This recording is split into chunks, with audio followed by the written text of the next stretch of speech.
The king of my heart, be the mountain where I run, the fountain I drink from. Oh, he's my song. And let the king of my heart be the shadow where I hide, the ransom for my life. Oh, he's my song. Yes, you are good. You're good. Oh, you are good. You're good. Oh, you are good. You're good. Oh, you are good. You're good. Oh, now let the king of my heart be the wind inside my sails, the anchor in the waves. Oh, he is my song. Let the king of my heart be the fire inside my veins, the echo of my days. Oh, he is my, oh, sing it again. Let the king of my heart be the wind inside my sails, the anchor in the waves. Oh, he is my, oh, I know. Let the king of my heart be the fire inside my veins, the echo of my days. Oh, he is my soul. It's you are good. You're good. Oh, you are good. You're good. Oh, you are good. You're good. Oh, you are good. You're good.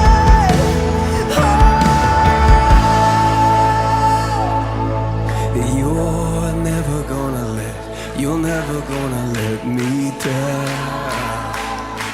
And you're never gonna let me down. You're never gonna let me down. No, Lord, you're never gonna let me down. I'm confident this morning. You're never gonna let.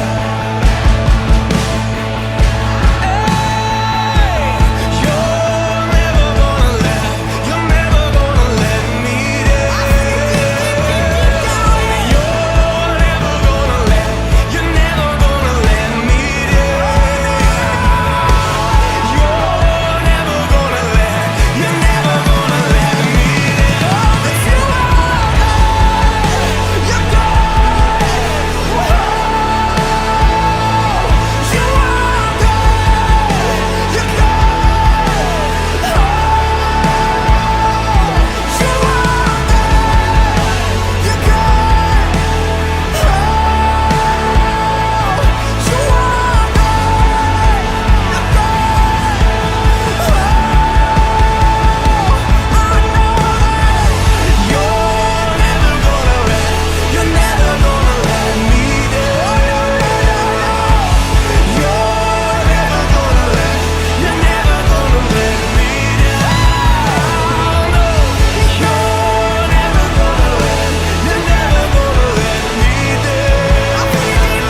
Again, we'll read from 1 Corinthians chapter 13. If I speak with human eloquence and angelic ecstasy, but don't love, I am nothing but the creaking of a rusty gate. If I speak God's word with power, revealing all his mysteries and making everything plain as day, and I have faith that says to a mountain, jump, and it jumps, but I don't love, I am nothing. If I give everything I own to the poor and even go to the stake to be burned as a martyr, but I don't love, I've got nowhere. So no matter what I say, what I believe, and what I do, I am bankrupt without love. Love never gives up. Love cares more for others than for self. Love doesn't want what it doesn't have. Love doesn't strut, doesn't have a swelled head, doesn't force itself on others, isn't always me first, doesn't fly off the handle, doesn't keep score of the sins of others, doesn't revel when others grovel, takes pleasure in the flowering of truth, puts up with anything, trusts God always, always looks for the best, never looks back, but keeps going to the end. Love never dies. Inspired speech will be over someday. Praying in tongues will end. Understanding will reach its limit. We know only a portion of the truth, and what we say about God is always incomplete. But when the complete arrives, our incompletes will be cancelled. When I was an infant at my mother's breast, I gurgled and cooed like any infant. When I grew up, I left those infant ways for good. We don't yet see things clearly. We're squinting in a fog, peering through a mist. But it won't be long before the weather clears and the sun shines bright. We'll see it all then. See it all as clearly as God sees us, knowing him directly, just as he knows us. But for right now, until that completeness, we have three things to do to lead us toward that consummation. Trust steadily in God. Hope unswervingly. Love extravagantly. And the best of the three is love.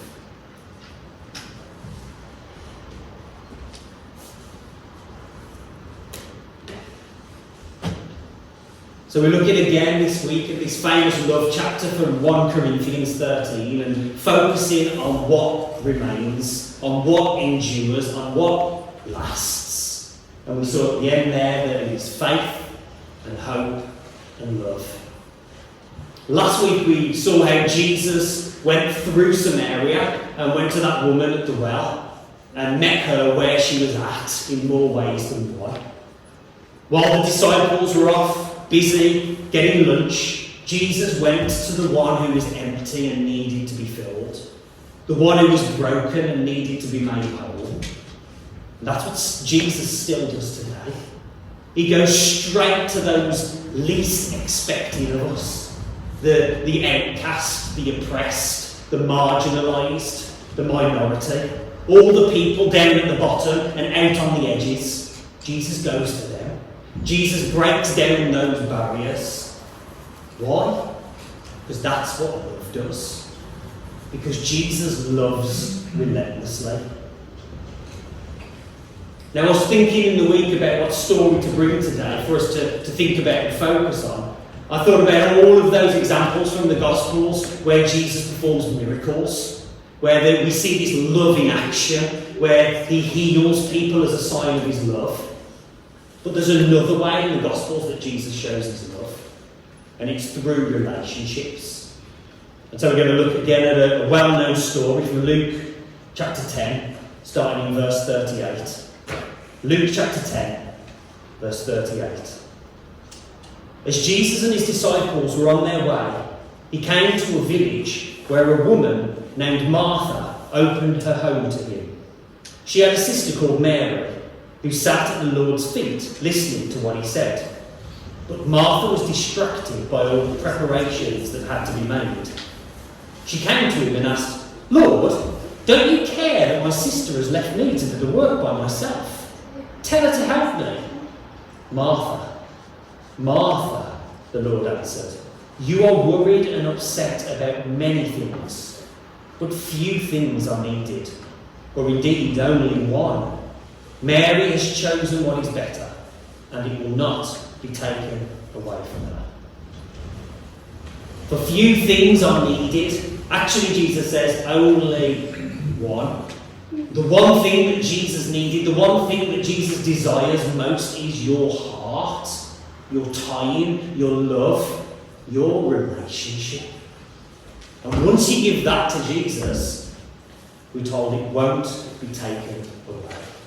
Why? Because later in the Bible, Paul reminds us that nothing can separate us from the love of God. So today I want us to look at love again, and I want us to look at the love that lasts.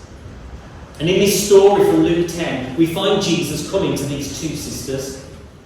And now he's going to their house. That's not the actual journey that he's making. The bigger journey he's making is to Jerusalem. But on the way, he's heading to this house. And this is just a kind of detour. And I think if you're anything like me, I'm sure you can think of a time when you were on your way somewhere else and you got disrupted or you got interrupted. Maybe you thought your life was heading in a particular direction and then all of a sudden something happened and you find yourself turned around. You find yourself in completely a different direction.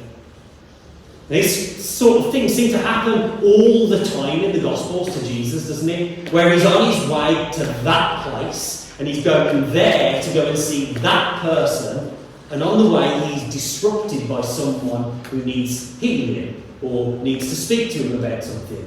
And we're usually told that Jesus is moved, isn't he? He feels compassion for someone or for a group of people. And so then he acts. And so as Jesus on this day is on his way towards the big bustling city of Jerusalem, he stops off at Bethany. Not to perform some big epic miracle, not to heal anyone, but to visit some family friends for a catch-up and to eat some food, to get some well-deserved rest and relaxation. Now, Bethany was only a few miles away from Jerusalem. And so Jesus here that's where he's aiming towards, this city, Jerusalem. And he is so close to this aim. He's almost there.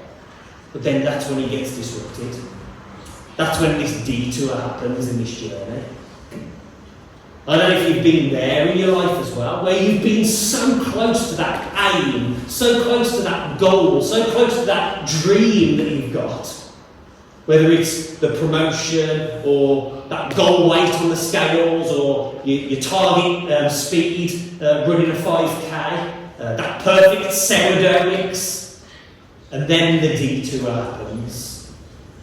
And Jesus, just like we saw last week with the woman on the well, Jesus was on his way somewhere else, but somewhere along the way, a detour happens.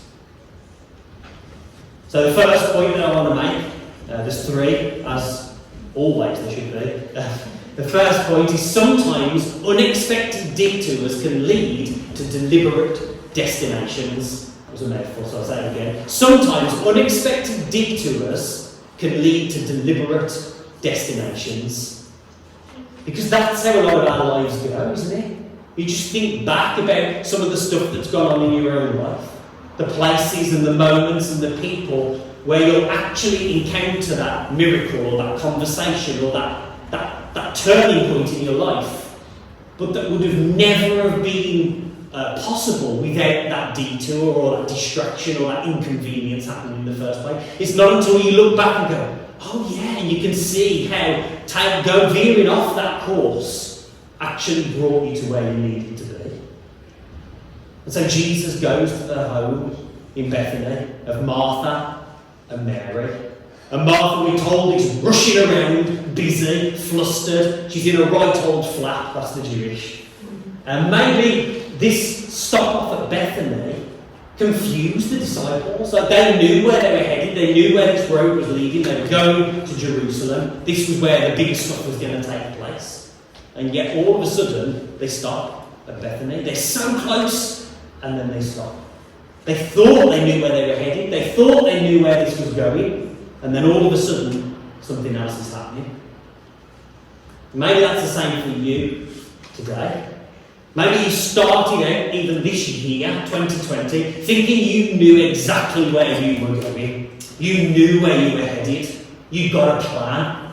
You were writing your own story, whether that was in school or your work, or whether it was with relationships or your families or dreams or aspirations and your house or holidays or you name it, whatever it was. And then along comes March and April and May and June and July and August and September and October and now November. And all of those good intentions, all of those plans for your life suddenly felt like they've hit a bit of a detour, haven't they? But in those moments where it feels unknown and uncontrollable, in those times when all we can say is, God, are you even here? And God, can you hear me? And God, do you even care? Just like what Martha says here, doesn't she? She says, Lord, don't you care? And we saw a few weeks back with the disciples in the boat saying the same thing, waking Jesus up in that storm and saying, don't you care? Maybe you feel a bit like Elsa in Frozen 2, asking, are you out there? As you go out into the unknown. Where we have to have these kind of brutally honest conversations with God, saying things like, can you just show me where I'm going? Not just where the light is at the end of this tunnel, or not just when the light might be deciding to come on at the end of this tunnel, or even if there is a light at the end of this weird 2020 tunnel, but just show me where I'm going. Because a lot of the time, a lot of us want to know. We even feel like we need to know. So maybe you feel like you've got kind of disconnected, that you've got lost, that you've gone off course, that these detours and these distractions are stopping you in some way. Well, I want you to see from this story here, this detour story with Jesus, that even in those moments, God can take any situation and turn it for his glory. God can take any life and any circumstance and use it to reflect God's goodness. In these unknowable times, God knows. In those uncontrollable times, God is in control. Just think about Joseph in the Old Testament. His life and his story take a heck of a big detour, don't they? Multiple times. He started off as the favourite son of Jacob. Nice, comfortable life. Snazzy coat. Probably thought he knew exactly how the rest of his life was going to play out. Very, very quickly he finds himself betrayed by his family, stripped of his coat, sold into slavery, trafficked into another country, forced to work for some very weird people, thrown into prison and onto death row, and then dragged before the Pharaoh in Egypt. But God was still with Joseph. In and through all of that, God was there. So back to Luke 10. So we meet Martha. Martha is the homeowner. Martha is the responsible one. Martha is the boss. As I said, it's her head. She's in charge. And she has to put up for her sins, has to put up with her hippie, happy-go-lucky, kind of flaky sister, Mary. And to us living in the West in 2020, I think we probably usually relate more to Martha. She's this type A personality. She's the achiever, the earner, the doer. And notice that the more that Mary isn't helping, the more that Mary is just sitting there, not achieving, not earning, not doing, Martha is getting more and more angry and frustrated. And then in response to that, she just gets more and more busy.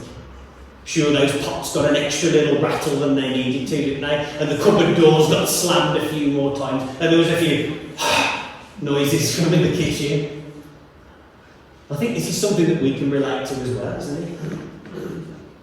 So instead of facing up to our detours and our delays, we consume and we do and we hurry and we rush and we busy ourselves from one thing to the next so that we don't have to slow down or stop long enough to even notice what's going on. We work ourselves up to this point of if, then. If I do more, then I'll earn more. If I busy myself and achieve and work really hard, then they will notice me. Then they will see me. Then they will love me.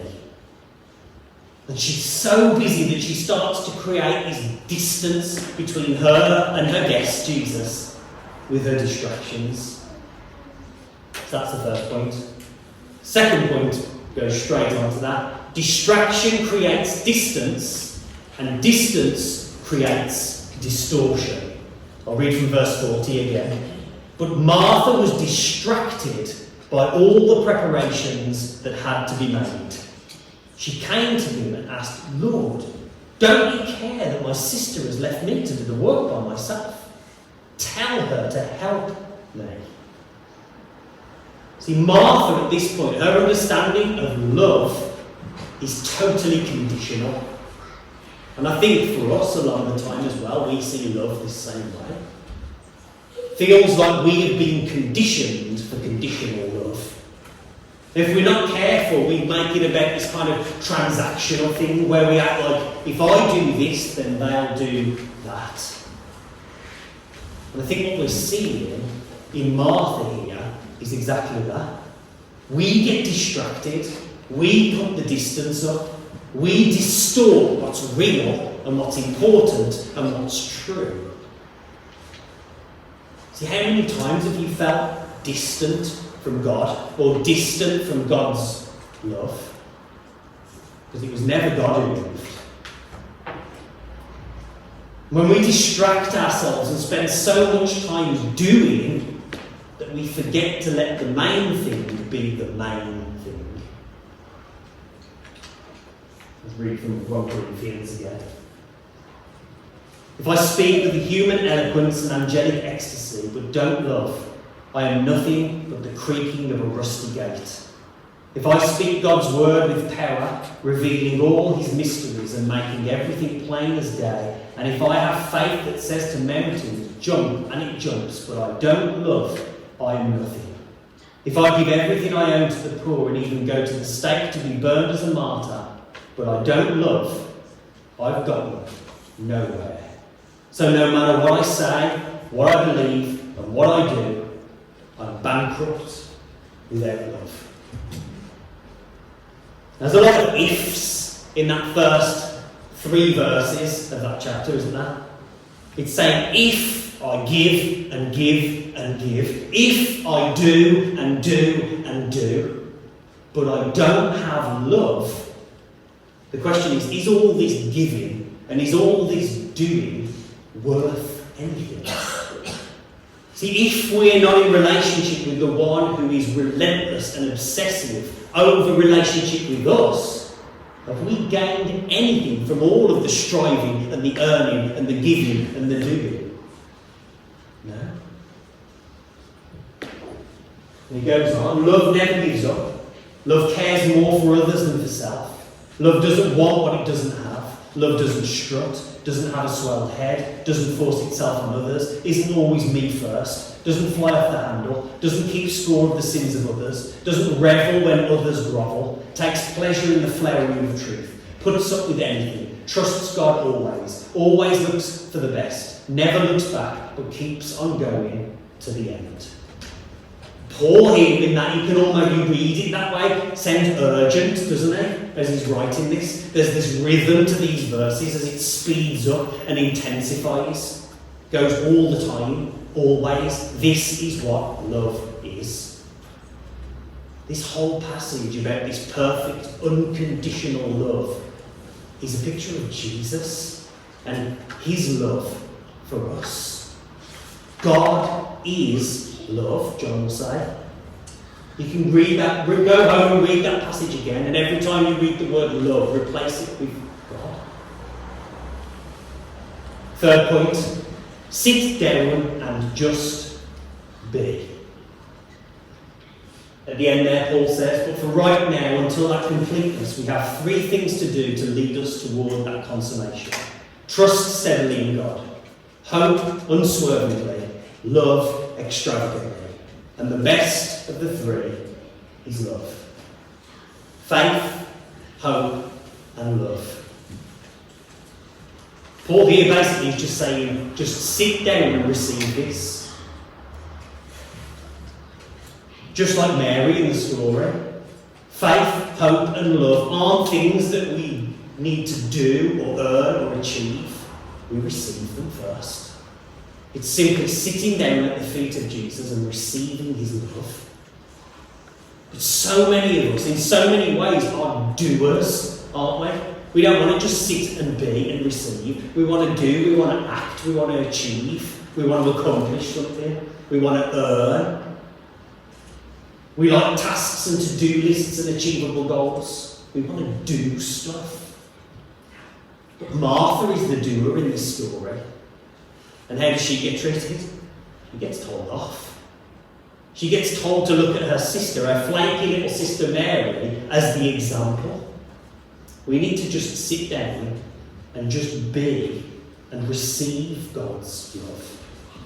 Because we can't breathe out, we can't give, we can't do unless we sit down and be and breathe in and receive first.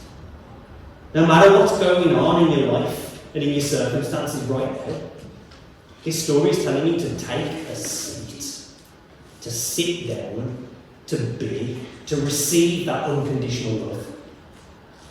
See, for 30 years, Jesus took a seat before he began his public ministry. And for 40 days in the wilderness, Jesus took a seat before he began his service of healing and teaching and doing.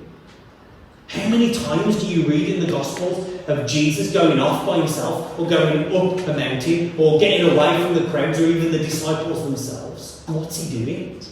He's taking a seat. He's breathing in. And on the night before he went to the cross, where did he go? He went to a garden and he took a seat to be with his Father. He needed to breathe in before he could breathe out that last breath of "it is finished" on the cross. These three remain: faith, hope, and love. And the greatest of these is love. Amen.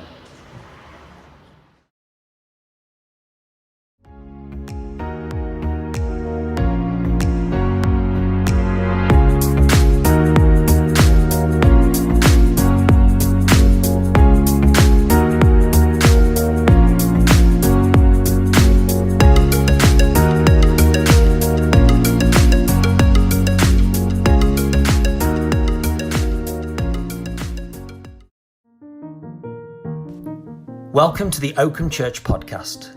This podcast is for people who can or can't, for whatever reason, come to church. Either way, we'll bring church to you. Each week, it's about transforming the Sunday message into a weekly conversation.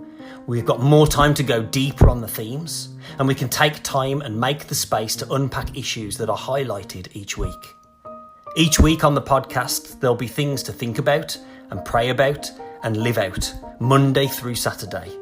There'll be opportunities to email your thoughts, your ramblings and your questions that we can address on the pod. We'll have interviews, discussions, testimonies and devotionals. So please subscribe to Oakham Church Podcast and share it with your family and friends. I'm Pastor Stephen, and you take care, be safe, and God bless you.